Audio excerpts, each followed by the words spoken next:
you did it 1 month, right? Now it's like, you got to go do it again. And even after you do it again, you're like, I got this, right? Yeah. But I don't know if I still feel like I'm renting it. I'm not owning it just yet. And so in order to go from renting to owning it in our standards, it's got to be 3 months in a row. Hey, how's it going, everyone? My name is Matthew Welsh, and welcome to the Leaders Only podcast, where we talk about business, leadership, mindset, and just pretty much anything revolved around building an incredible life. You know, the reason that I started this podcast is because I felt like on the way to where we're at now, there wasn't really a place to go learn tangible skill sets, leadership qualities, and mindset strategies that you can learn today, apply today, and get immediate results. And so the goal of this podcast is to teach you the things that you need to actually win, to actually change your life, and to actually grow your business and grow your team if you're someone that's in a leadership role. And so if you can do me a favor, if you ever get something out of our message, if you ever get something out of the content, if you can like, share, subscribe, just tell people about it. We put out all this information for free. And so all we ask is that you share it with a friend if you get something out of it. So with that being said, thank you guys so much, and let's tune in. Let's go. I'm a big mood. You can't name a lot of things that I didn't. Hey, how's it going, everyone? Welcome back to the Leaders Only podcast, where we talk about business, leadership, mindset, and just pretty much anything revolved around building an incredible life. And today we got another Q&A session with my main man, Chris Knott. How you doing, brother? Doing great, my man. Why are you laughing already? Because we've been saying, my dad joke is coming. Is that why? Yeah, I'm really curious. I don't think you're gonna one up the dad joke we just said. I got 2 dad jokes for you. Ready? Let's hear it. First dad joke. How do you get a tissue to dance? I don't know. You sneeze. Put a little boogie in it. Is that bad or what? That one's so corny. Okay. This one's better. How do you... Why did the shark blush? It saw the ocean's bottom. Where do you find these? I already know what I'm getting you for your birthday this year. I'm getting you a book of dad jokes. Good. How does a dolphin clean its fins? Tide. The tide. Fired up to be with you today. As you guys know, it's been a crazy morning us getting started before this podcast. We've been laughing for the last hour and a half, which is good. Good. But you just had the best month of your career in business, dude. Congratulations, man. Thank you, dude. Yeah. Well, I don't want to take all the credit for it. It's definitely not just me. It's number one, good leadership and an awesome team. Sounds like something a leader would say. Yeah. Well, yeah. Maybe I learned that. Who knows? But yeah, the team's doing awesome, and it's so cool when everybody, does their takes control of their role and puts an effort, creates some awesome things. So yeah, I think that'll lead into a lot of my questions I got for you today, because although maybe it's the best month so far, I definitely want to make sure that we continue to grow and elevate. So let's talk about it. How in the heck do you continue growing and elevating when you're already doing better than you've ever done? What are some things that you've done in your career where you started succeeding at a way higher level than you ever have, but you were like, hey, I want to go way farther than this? What are some things you do to keep you in the hunt? Yeah, I think it's not celebrating it and as if it's like a huge deal, right? Because we've talked about this before, where your mind arrives at the goal before you ever do. I'm keeping my hands low here, right? But your mind always arrives at the goal before you actually do, right? So for instance, your business did over $100,000 in net sales last month, right? Where you've already seen that in your mind for months now. You've already seen it taking shape, right? So that's number one, is understanding that the fact that you did it shows that it's possible. And sometimes you just need to get over a threshold to believe that you can do it again and again and again, right? So for instance, a lot of times when I'm training agents, I'm just like, dude, go get over $10,000 in income once. Go make $10,000 in income one time in a month, because now you know it's possible, right? So now you've done over $100,000 in net sales in a month. So now guess what? Now you know what's possible. You know what it looks like. You know what had to take place in order for it to happen. You know the amount of sales that needed to take place. You know what the environment looked like. So you now know what it looked like. So now it's paying attention and being intentional about it, right? So for instance, the first thing that I would do right now is, I think it's the 4th or something right now, right? When this is being recorded, which is 4 days after the month closed out. So now you're looking at it. I would do an audit of your business. What are all the things that went right? So what went right? What was right about the environment? What was right about the trainings that were taking place? What was the focus? Was there a certain event that happened or a certain call that happened that sparked a little bit of momentum? So you pay attention to everything that went right and then double down on the things that went right. Double down on it, right? But then you also got to look at it and say, okay, well, the enemy of great is good, and you did good. $100,000 in net sales is awesome, but it's not the end all be all, right? No, not even It's close. exactly right. And so now you got to look at it as like, well, what could have been better? What could have been better? And so now you start to audit your business, say what could have done better, and then you make sure that what could have done better gets done better in the next month. Right. Does that make sense? Yep. Right. So you're looking at it, and or you remove what went wrong. So it's like, what could have been better? What went wrong? Let's remove what went wrong. Let's take what could have been better and actually make it better. And so, my thing has always been do more, be better, right? Do more, be better. So going into this next month, it's like, well, you got to go do more than you did this last month. And you have to be intentional about it, because right now it's easier than ever before to get comfortable. Right? Yeah. Right now it's easier than ever before to get comfortable. It's easier to think, oh, we got it going on. We had a good month. But it's in these moments that make all the difference in whether or not it was a fluke or it was actually became your standard and the identity. Right? So like I remember, one of our leaders, he made $14,000 for the first time in a single cycle. Right. And obviously in our business, we get paid twice a week. So one of the cycles he made $14,000. And I remember calling him, and normally what everyone does is when everything's good, right? People congratulate him, they make a hero out of him, and they start believing their own press clippings. And so I did call him. I was like, dude, I'm so proud of you. Congratulations on that. That's a big deal. I said, but if you don't want this to be the last $14,000 you ever make in a pay cycle, you better get your butt back to work. You better be the first one in the office. You better be the last one out. You better make more phone calls today than you've ever made in your entire career. And you better double, triple, quadruple the hell down and go do more than you ever done if you don't want that $14,000 to be a fluke. Because anybody can do something once, right? Can you do it over and over and over again to make it a standard? And that all comes back to continuing to do the work that's necessary that generated the result in the first place. Yep. That's really good. I mean, for me, maybe it's the best month so far, but like it's almost the thought of going backwards and not sustaining that is scarier than continuing to grow. Yeah. Where I think some people, they're having the best months within our organization, in our team, and they're making more income than they've ever made in their life, like significantly higher, double, triple what they've ever made. And maybe their identity hasn't yet had time to shift to believe that they're worthy of that yet. So how would you continue raising your identity to believe that you're worthy of the results you just got and continue getting those results in the future? Yeah. Going back to even in the middle of the question, right? You said it's almost like you're more afraid to go back than you are to move forward. Yeah. Right. Well, it doesn't feel that impressive once you do it. Yeah. But a part of it that is like, we got to understand like our own mind and how it works. So if you are avoiding the failure or you're avoiding going backwards, guess what you're probably going to do? Move towards going backwards, because whatever dominates your thinking will determine the outcome of your life. Not going back. Right. And whatever you think about the most, you will move towards. Yep. So it's like if I'm driving a race car, if I'm staring at the wall, right, there's no way to stay straight. It's just a natural tendency for your body to move in that direction. Yeah. So if you are avoiding failure, you're going to move towards failure. If you're avoiding trying to go backwards, you're going to move towards going backwards. So we have to at one point erase the thought of we're going backwards, right? And build in the thought of we are only moving forward. Yeah. That's it. We're only going up from here. We're never going back. And we just eliminate those thoughts as much as we possibly can. And every time that thought creeps in, it's like, no, that doesn't exist, right? We don't go backwards. That's not how we roll. That's not how I operate. I delete that thought. And just saying out loud, I delete that thought. Yep. I delete that thought. You think a bad thought? Everyone thinks bad thoughts. I have bad thoughts that creep in, right? The difference is when bad thoughts creep in, I catch those thoughts and I put them in the trash can of my mind of a computer, right? And so I just delete thoughts, because if you delete thoughts enough, they stop feeling like they can come back in. All right. So that's the first part of it.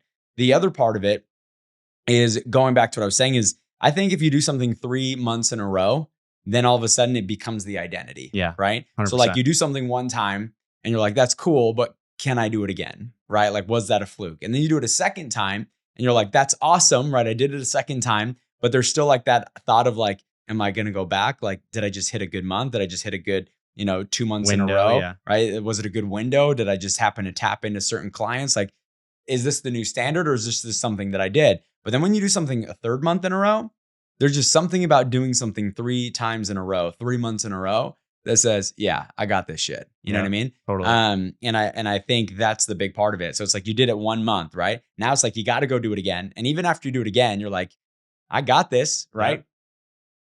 But I don't know if I still feel like I'm renting it. I'm not owning it just yet. And so in order to go from renting to owning it in our standards, it's got to be 3 months in a row, which means you have to be more intentional. You got to be more aggressive. You got to be more focused, right? You got to be more aware, right? I think there's a lack of awareness when things are good, right? When things are good, everything looks good. But as a leader, it's your ability to see around the corner and anticipate. Yeah, everything's good when things are good. Yep. But the only reason things are good is because things are good. So most people stop doing the things that keep things good while things are good because everything's good. Why would I go fix something that doesn't seem broken? But it's your ability as a leader to see around the corner and anticipate what will be broken and keep it from breaking prior to you getting there. That keeps the good going good. And that's how you go from good to great.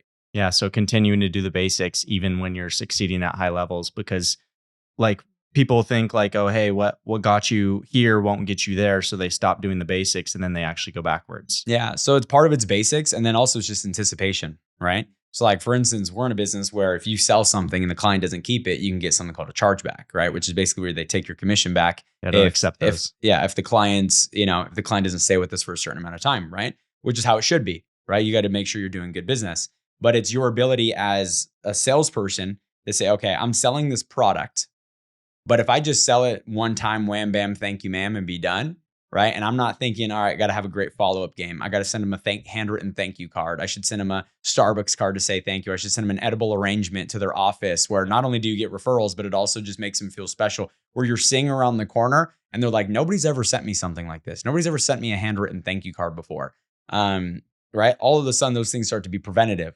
You sending out messages once a month or calling them the first 3 months, every single month after the transaction. So I sell something today and every single month for 3 months, I call them, right? And then I'm at least texting them for the next 3 months, but then I call them again in the 6th month. And then I message them every single month for the next 4 or 5 months. And I call them again in the 12th month. So at least there's 6 phone calls no matter what within that first year, but then also a minimum of 12 messages that went out. Now you're just on their mind. So most people think, man, that's a lot of work. Yeah, but you're seeing around the corner. Yeah, you're retaining. There's ways to systemize these things so you're not thinking about it anymore. You're just doing it because you're seeing around the corner as a leader, right? Like, for instance, our business did millions and millions and millions of dollars in net profits this month. Well, I want all millions and millions and millions of those dollars to stay on the books, which means that I got to be able to see around the corner and think, okay, what's going to lead to these clients not staying on the books with us, right? And then I got to make sure that I'm proactively preventative to make sure that we did what was right, not only in the upfront process, but in the back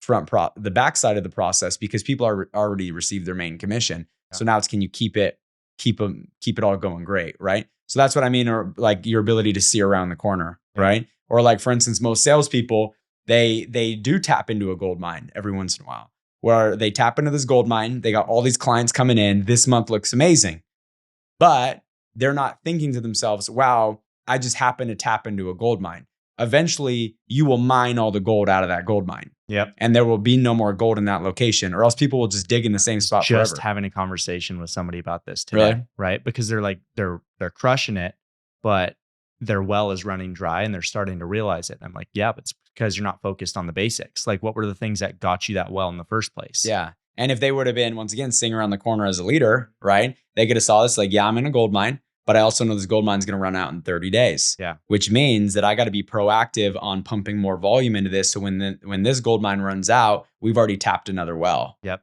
Right. So true. And it's their ability to see that. But that's why most people don't, that's why most people's businesses are up and down, because they ride the wave of momentum. Yep. Right. They ride the wave of momentum versus intentionally create the momentum. Exactly. The big difference. Most people just ride the wave. They catch this wave of momentum, they ride it because it's easy, it's simple, it's easier than doing the work that generated the momentum in the first place. And so they ride the wave of momentum dies out, and then they have to go start to create it from scratch. Versus if you have one wave that crashes into another wave, what happens to the size of the wave? It gets bigger. It doubles, right? It doubles. And so now all of a sudden it's the same thing in your business, where if you are riding the wave of momentum, at that moment, it's your ability to create another wave of momentum and stack that wave and then create another wave of momentum and stack that wave, and then create another wave of momentum to stack that wave. And now all of a sudden you have a tsunami of momentum that you couldn't stop even if you wanted to, because it runs regardless of whether or not you're there. Yep. And most people never get to that moment is because they catch one wave and they're like, this is great. But just like a surfer, that wave eventually runs out and then you have to paddle back out. And most people just keep having to paddle back out in their business, paddle back out in their business, paddle back out in their business. And eventually that gets exhausting and makes you not want to paddle out again. So good. So good. So volume over everything in your opinion. I mean, you've always spoke that. Like I'm kind of a control freak. I think every entrepreneur has a level of being a control freak. Yeah. But one thing you always told me is there's no such thing as a messy or a clean explosion. Yeah. Like you have to allow things to get a little bit messy. And what I've noticed is the people within my team who are crushing it right now, they're still trying to keep everything in control. And that's gonna eventually probably hold them back, wouldn't you say? Yeah, 100%. 100%. Because you're like what you just said, right? There's no such thing as a clean explosion. Mm-hmm. Okay. Here's the deal. Do I believe that there needs to be a level of organization? 100%. Yes. Do I think things need to be tracked and measured? Absolutely. Right. But most people, it's not even that they can't control it. It's that they're just looking at their current capacity versus understanding that there's another capacity to them. Yep. Right. So things can seem like they'll become overwhelming, not realizing that if you just let it go from like a 3 to a 7, you will rise up to the 7 as a human being. It's natural, right? If your circumstances force you to become a 7, you will become that 7. It's kind of like a mom. You hear those stories that a mom gets super strength and they can lift things when it comes to their children or whatever it might be, right? It's kind of the same thing in your business. You don't even know you have that strength until you are in a situation where that strength needs to be revealed. Yeah. But most people are looking at their current, right? They're looking at their current capacity and they're like, all right, well, my current capacity is only going to allow me to handle X, Y, and Z. So I'm not going to allow it to get past X, Y, and Z until I feel like I'm ready to get past X, Y, and Z. Yeah. And they might not even realize that they're doing this. It just might be a level of self-sabotage based off their own comfort and or insecurities about what they can and cannot do. But it's your ability to say, okay, here's the line of what my current capacity has been saying I can do. Now it's going to crank this thing to a whole nother level. And when I take it from a 3 to a 7, I become that 7 that I need to be in order to handle that volume. Yeah. Right. So I think there's got to be a level of organization. This is why I think that people should fall back on systems. I think systems are very important. Processes are very important. Keeping things organized is very important because you want to have organized chaos, right? You don't want to have chaos where things look sloppy because that's also not good, right? People fall through the cracks, clients fall through the cracks, potential falls through the cracks, volume, profits fall through the cracks. So it's not that you want a lack of organization, right? But you can't just be looking at, once again, your capacity. You got to think, I'm going to dump as much volume into this thing, and then I'm going to force the infrastructure. And that's what I've always done, right? It's like, I'm going to push myself to the limit. And then as we're expanding, and I'm like, oh my gosh, how the heck do I even do this? I'm not going to dial it back, which is what most people do. I'm going to add to infrastructure. Yep. Makes sense? So most people, like once again, let's go back to generic business, right? Let's say they have 5 people on staff just for simplicity, right? The 5 people start getting overwhelmed. So then guess what they do? They dial back versus just adding on 6, 7, and 8. Yeah. Well, it will cost more money. Yeah, but you're making more money. Yep. Makes sense. That's what entrepreneurs do. Entrepreneurs take the capital, they invest it back into their business in order to have the infrastructure in order for them to scale. Yep. So true. Like one thing I've noticed is like people don't step up until there's a need. Mm-hmm. Like I've had people in my business that, could be independent, could be crushing it right now, but they don't really feel like they're needed in that position. But if somebody continued to pump volume into the system and they couldn't handle all of it because it was just more than one person could handle, then that puts people into roles of being able to take ownership, and then that helps them grow, and that helps the whole entire environment grow. Yeah. And I was talking to one of my agents about that today because they've got a packed pipe for maybe a month left and then an empty calendar. And like we always talk about, the devil's playground is an empty calendar. But if you continue to pump volume, even if you don't really know how you're going to be able to handle it, like you can feed everybody and then you never have to worry about those negative thoughts creeping in. Yeah. And that's also why volume is so important. Volume is momentum, right? Like I would rather have volume without skill set than skill set without volume, because the volume will eventually produce the skill set. And if I have skill set plus volume, I'm going to 10x everyone. Yeah. Makes sense? So most people are like, I'm going to focus on getting all my skill sets and then I'll pump volume in. Or I'm going to build the infrastructure and then I'll pump volume in. Not realizing that if you pump volume in, you'll develop the skill set. If you pump volume in, you'll be forced to develop the infrastructure. And so it's that volume that leads to the growth. So I think volume is always going to be the answer. But once again, it's got to be intentional, right? Like it's got to be, okay, volume's coming in. I got to be aware. I got to have an awareness that this is going to require a whole nother level of me. Okay. So now this volume's coming in. I got to become better, right? I got to become a better leader. I got to become more organized. If I'm not an organized person, I need to hire somebody that's organized. I got to understand my strengths. I got to understand my weaknesses. I need to hire my weaknesses so I can focus on my strengths in order to make sure that that volume doesn't go to waste. Yeah. Right. So good. Yeah. How do you create urgency with somebody who's winning higher than they ever have, but they're comfortable at that level? But you know that they're capable of way more. Like they want to accomplish way more, but they're like, you can start to sense that they're getting kind of comfortable. Yeah. How do you reignite them? I think competition is the solution to that. That's a good answer. Driving competition in it, right? Because like, for instance, okay, you just had your best month ever. Mm-hmm. But respectfully, Franco doubled your production this month. You got to say that on the podcast. I had to say that. And guess what? That pissed you off just now. Totally did. Totally right? did. Because you're a competitive person, right? You're a competitive person. It has double the amount of people too. Right? Well, there you go. So now you got to, but once again, it's still apples to apples, right? That apple's a little bit sweeter than yours at this exact moment, you know? But it doesn't mean that you didn't do good. It just means that now you're like, for instance, I'm looking at your face right now. Franco smoke. Right? See, but now you're frustrated. Now you're annoyed. I'm not frustrated. I'm just kidding. So that's just my point though, right? Is, by the way, that's natural. Yeah. That's natural. Eric does that to me, right? You know, and so I just think it's important, is like, competition is what drives things to the next level. It's always going to be. And it doesn't need to be in like a mean way. Like, was I like mean? Like, no. Oh, dude, you're a piece of crap. No, it was just like, hey, his numbers were just higher. Yeah. Like, it didn't need to be, it didn't need to be like something crazy. It was just me letting you know that I'm aware. And now you're like, I love Franco no matter what, even when he's winning and even when I'm beating him. There you go. Right. It's all good. So now we're going to have him on the podcast just so that way he can defend himself. He's going to ride back in on his donkey. But exactly, in his cowboy hat. But do you get my point though? Right. Yeah, I do. So I think whenever somebody is getting that level of comfort, I try to insert competition, right? I think that's important. It's reminding them of the basics.